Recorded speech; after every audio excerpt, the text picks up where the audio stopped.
Hello, everyone. So, welcome to Crisis and Business Continuity. I'll be looking at something at the concluding aspects. Just to introduce some certain debates we've looked at over the course of the week. We've been looking at a wide range of topics. Today, I just want to speak quite nicely around the chartered crisis process, and of course, we are concluding lectures centers around risk management. What we'll be looking at issues relating to risk assessment and also looking at the ISO, which is the International Standard Organization Framework for Risk Management 31000. So we'll be looking at that. But today, I just want to center my discussions around two different perspectives when you're looking at the crisis management process or the crisis process. Yeah, we're looking at how crises develop over times within an organizations and some of the perspectives around it and how that thinking influence the crisis management process of an organization. So that is the centers of my attention today, and of course I will encourage you to also pick up some of the materials we've uploaded on the Blackboard as well that is available there. So there you have a wide range of materials to play around with, especially around these particular topics, looking at the crisis process. So, like I said, the learning outcome for me is really to look at the some of the key things around the crisis process itself, looking at the stages. I know we've have introduced you to some of the stages within the crisis management process itself. And what I want to do today is a bit of reminder of some of those things and also looking at some of the triggers of crisis and the implications. Maybe you're looking at cost, you're looking at business continuity of an organizations as well, and the role of crisis management. So this really is the core attentions. But this particular lecture is initially divided into two aspects, but I'm going to incorporate everything just so that in the last lectures and also week 29, we'll be looking at issues relating to risk management and risk assessment. We'll be wrapping it up at that stage. So what I want to do today is really quite simply, when you're looking at the literatures around crisis management, you're looking at literatures around business continuity management, there's been a lot of debate around whether crisis is an event or crisis is a process, or is there any systemic nature to the fact that an organization crisis will happen? And if you go back to some of the theories we've looked at, especially the high reliability organization theory, and also we'll also look at the normal accident theory. Are crises inevitable within an organizations, or is it something that can be prevented? Right. And then again, this speaks to the systemic nature of a crisis. It speaks to the systemic natures of crisis, that no organization is entirely immune from organizational crisis.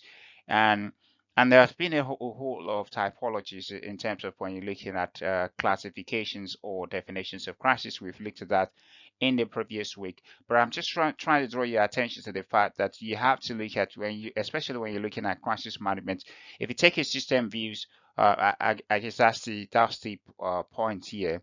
That is necessary to take a system view or system thinking approach to managing crisis in an organizations, and also trying to use that to inform policies and to inform some of the processes in which the organizations may be exposed to. So I think that's the key thing that I'm trying to draw your attention to when you're looking at these.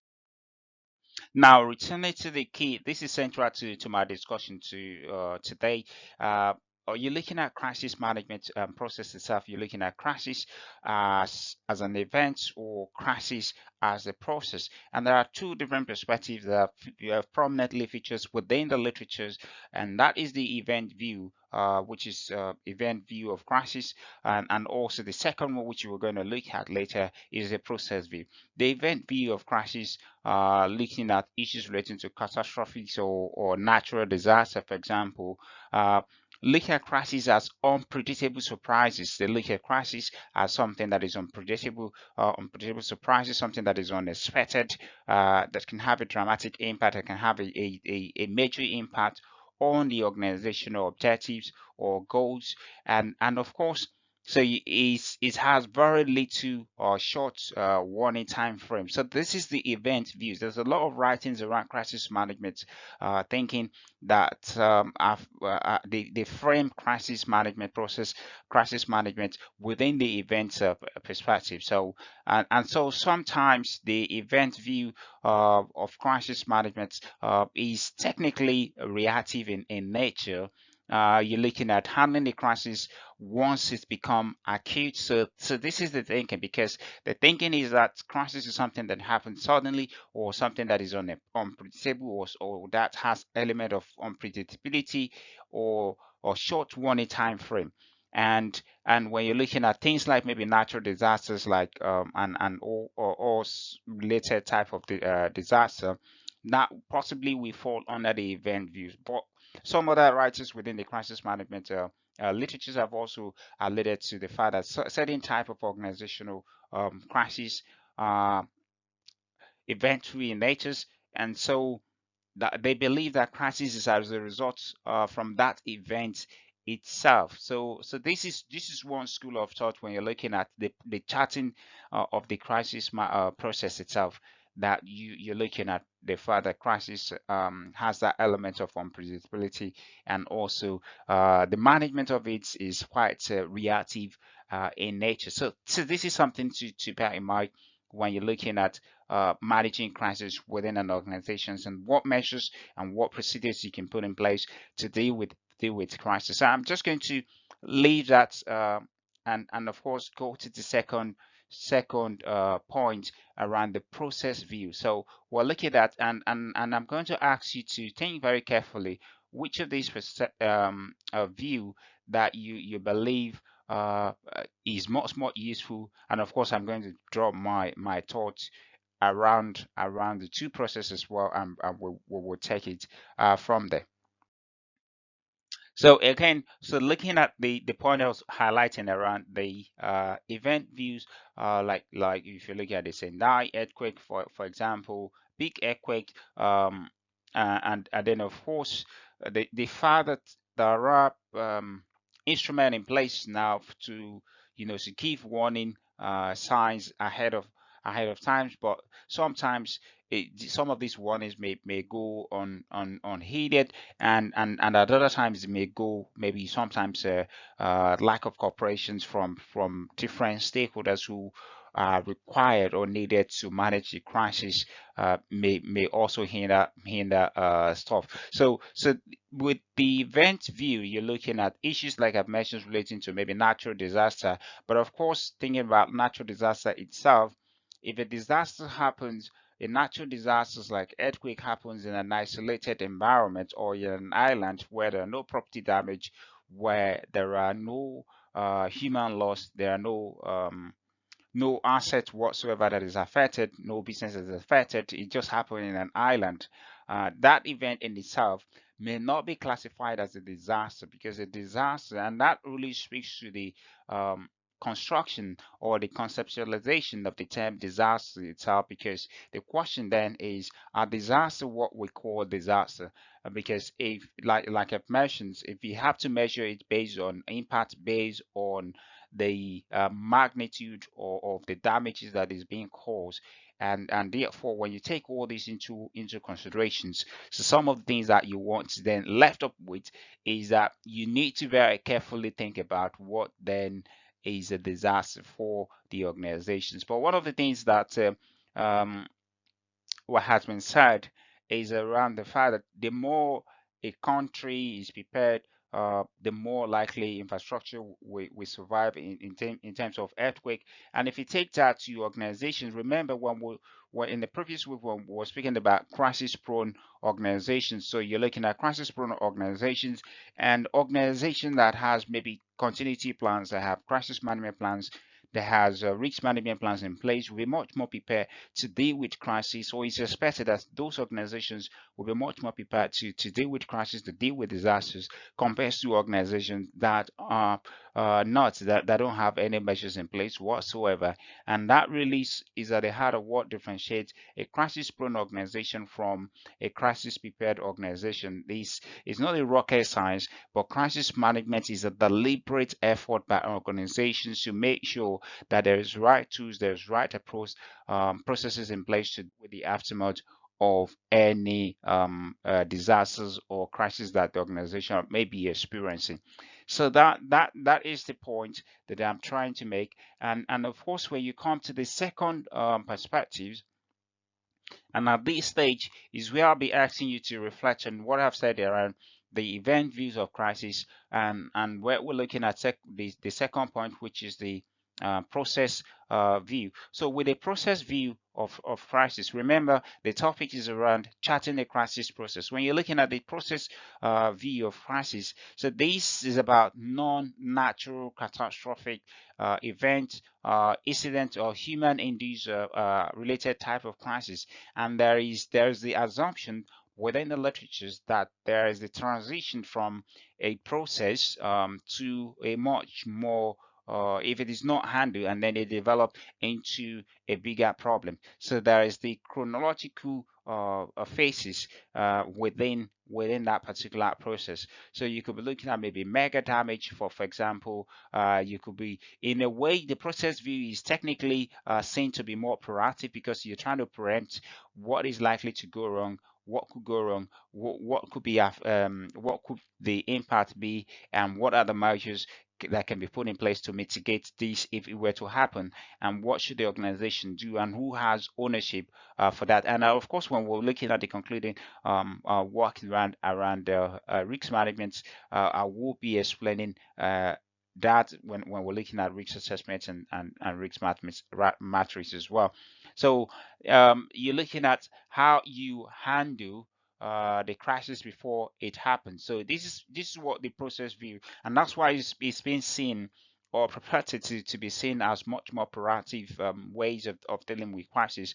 But I think one of the things that it needs to be mentioned is the fact that not all crises will follow a predictable pattern or stages, and sometimes it is also difficult to recognize the stage at which a crisis will happen. And so while in theory it is maybe theoretically visible to look at the stages involved in the crisis development process, but when you're looking at that in a practical context, sometimes it is extremely difficult for managers, for risk analysts within an organization, a business continuity executive, to be able to spot out the different phases in which the organizations may be out at a particular time. So that means that I think one of the illustrations that I want is really captured is that when you're looking at the process view, so that there's the assumption that certain events, certain type of events develop over time. So it's not a crisis at the onset, but over time they seems to develop and gradually becoming much more something that is very catastrophic in nature. And I think that's the point to note. You're looking at a process where for example, a disaster that involved NASA here, gradually developing events over times, and then of course within a space of 73 seconds after takeoff, right? So is exploded, and so sometimes crisis within an organization happens in a similar fashion, that an event that is, remember what I said around the issued ignore is a crisis ensured. So sometimes is an issue that an organization needs to deal with. If it is not properly handled, over time it can degenerate into becoming something much more. There could be chain of reactions that is could degenerate into a much more bigger problem. I think that's the point. But my take is that both elements of the event views of crisis and the process views of crisis, needs to be aggregated to complement each other. They are not disjointed.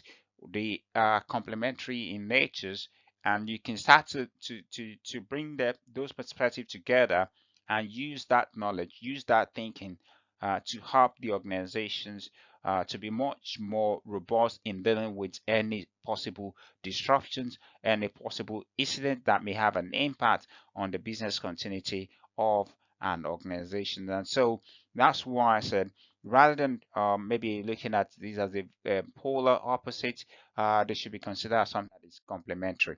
So in a way, you start to look at, for me personally, you start to look at what are the points that you can mention um, there. I've mentioned something relating to crisis, so you're looking at maybe um, non-human crisis, something that maybe develop over time. There are different classifications when you're looking at crisis. There are different classifications over times in the literatures that have been pointed out, but the attention may be some certain type of crisis like industrial crisis or natural disasters or issues relating to socio-technical maybe problems that can have a massive impact on the operations of our organizations. Well, organizations, whatever the case, needs to prepare for any sort of eventualities, and that's why business continuity is absolutely essential and crucial as well. I guess the point I've made so far, just to remind itself, is that we're looking at when we're looking at charting a crisis process, we're trying to understand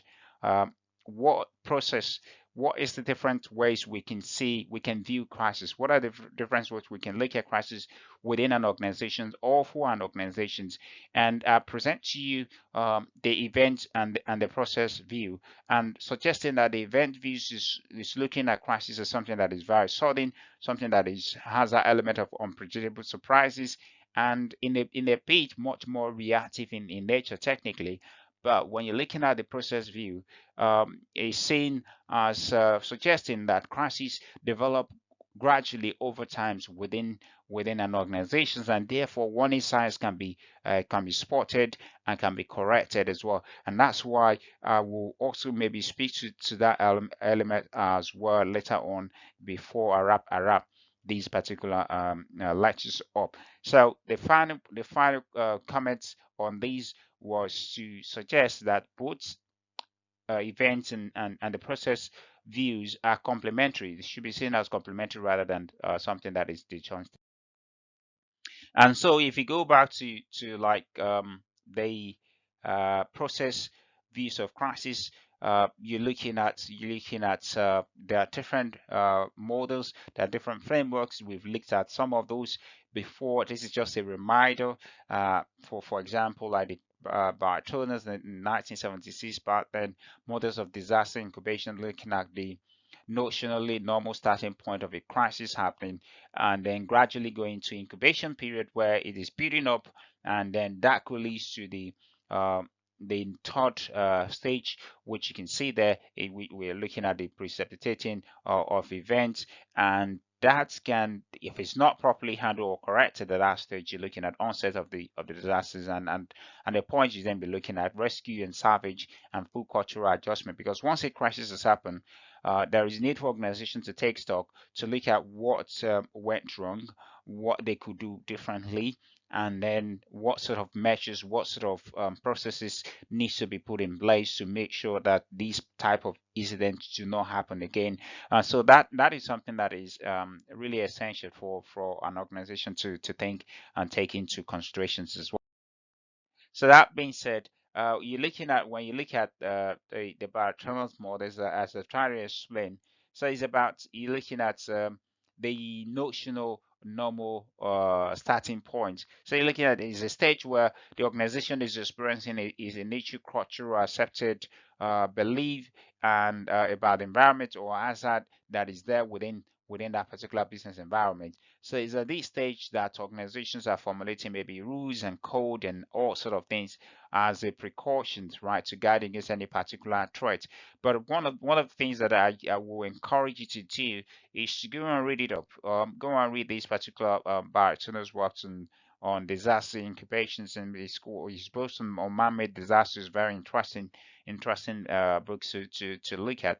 But the actual sense of looking at crisis as something that build up over time, give you the opportunity to make some adjustment, give you the opportunity to make some corrections, and give you the opportunity to bring your stakeholders on board and try to manage and try to mitigate whatever more possible impact a crisis can have on your organization. I think that's the key takeaway when you're looking at this sort of framework.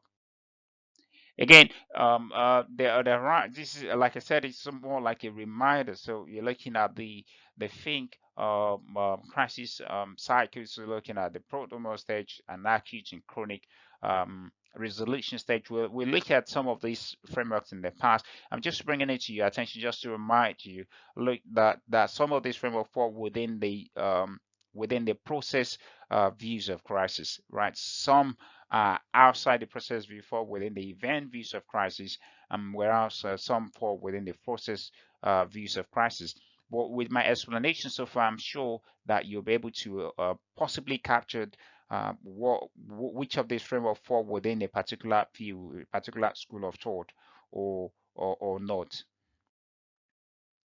And so when you're looking at the four stages that I've presented, the protonal stage of crisis, you're looking at the precursor, which is like the symptoms, like the pre-crisis stage, and therefore, if it is not dealt with, it can go to acute stage, point of no return, and at which stage if it starts to linger on.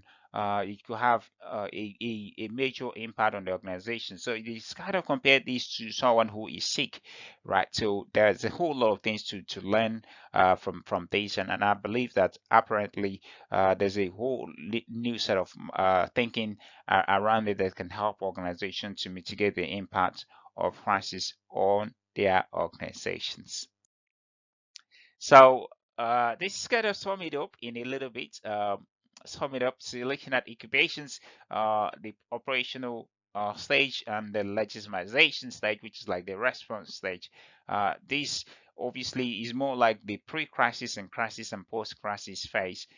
Looking at as from the three phases that we've seen so far. So this type of thing can kind of help you to put up measures in place and say, you know what, before a crisis happen, what are the measures? What are the measures? What are the things that I need to put in place to make sure that we are properly protected? So that is absolutely essential to take into account.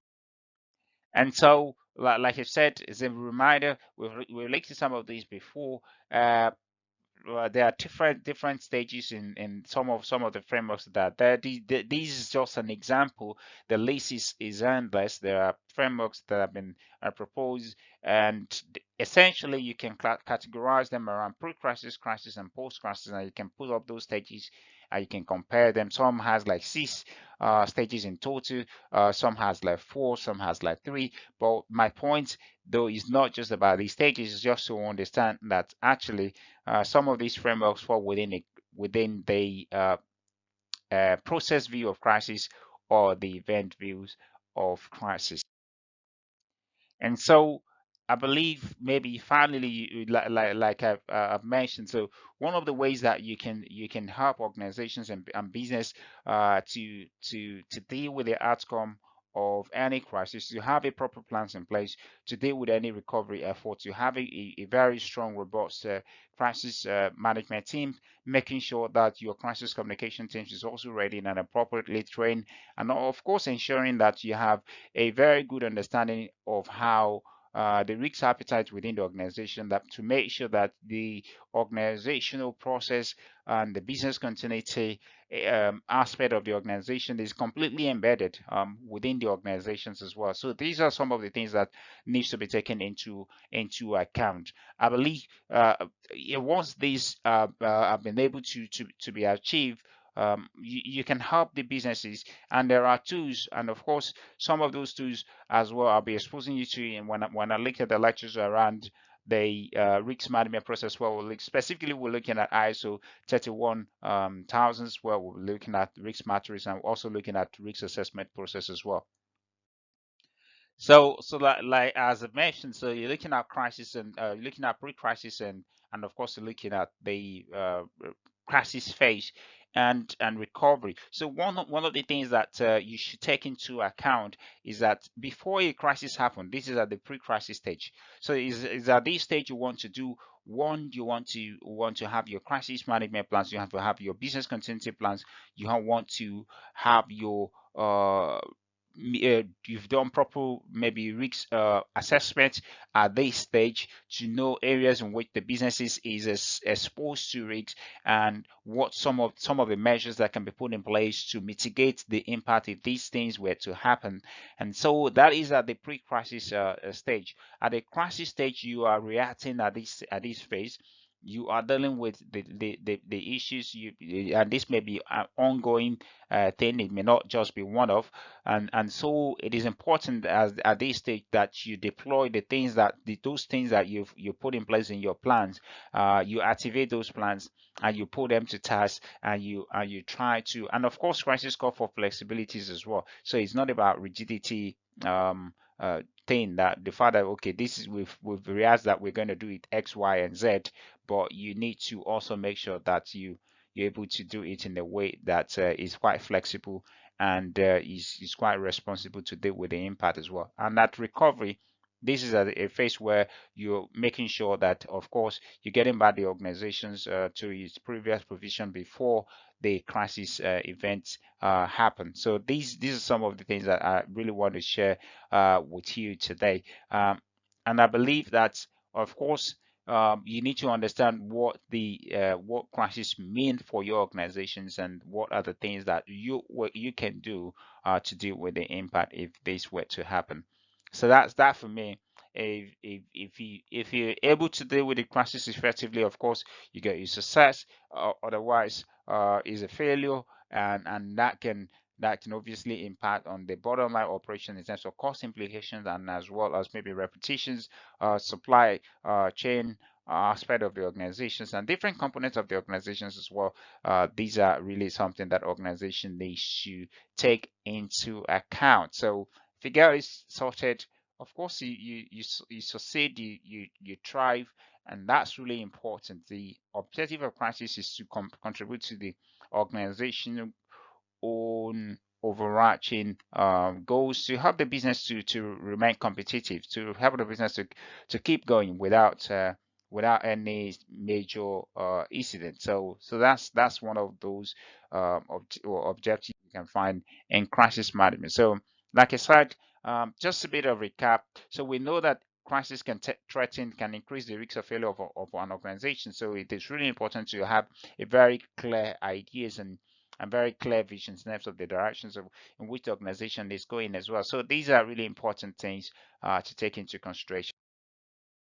So when you look at the fact that there could be very multiplicity of factors that interact with each other to produce a crisis, so that we know that, and the cause of crisis can be from different components, which could be internal or external. So we'll be looking at that as well.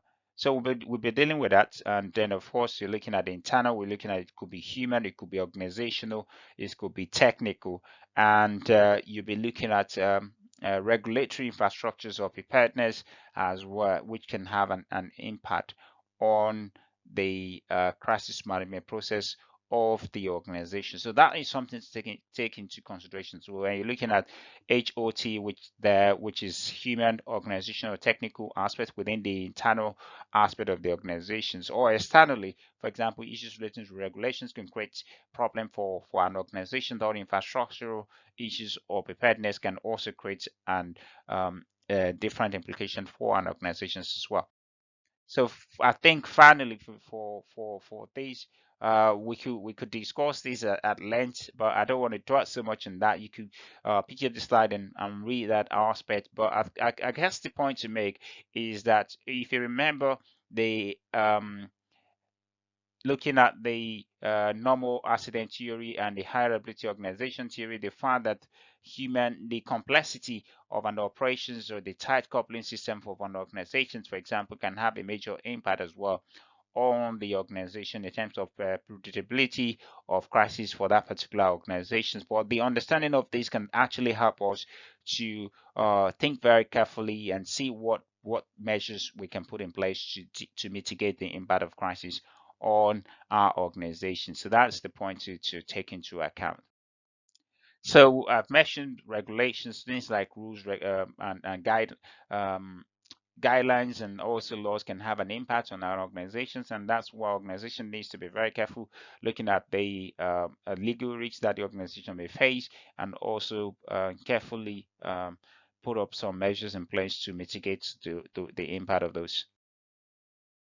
So I've mentioned this. I'm not going to dwell so much in this. It's just to remind you around the risks of not changing. We're looking at a crisis-prone organization the last time. So sometimes as well, we're looking at the fact that if you take a process view, you know that sometimes organizations will be blinded by what is going on within the business itself, and so they could decide not to take action. That is the inaction stage, and that could lead to the 40 action stage, and if it's not dealt with at that stage, you're looking at crisis stage, and of course that can lead to dissolutions. You're looking at organizational decline in this particular context. So that's the points I want to make relating to this, and of course the final point you want to look at on the screen. You can see quite clearly there that from stage 1 to stage 5, it's kind of, if you take a proper actions, yeah, you can mitigate the impact of crisis or possible issues that may